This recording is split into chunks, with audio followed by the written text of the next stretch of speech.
你只要阳光点位哦，你就会这个。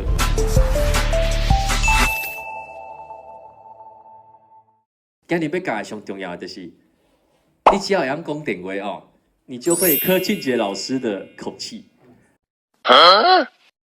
但你万年后边是行进人间，基本上有90%的每一个开头都是这样唱。为什么我讲只要阳光点位，你的会晓唱这开头咧？像即马你咧上课哦，你即马电话来啊。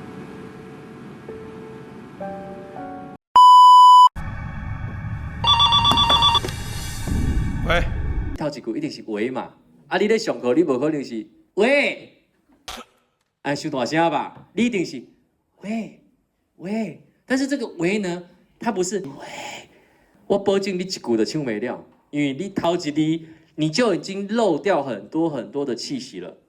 咱先喂一下，咱才豆豆甲你带入来哦。喂，即马咱甲喂改成蛋，但是伊爱足紧的蛋。好，从气声喂蛋，好，你们已经学会了。蛋里半年换气。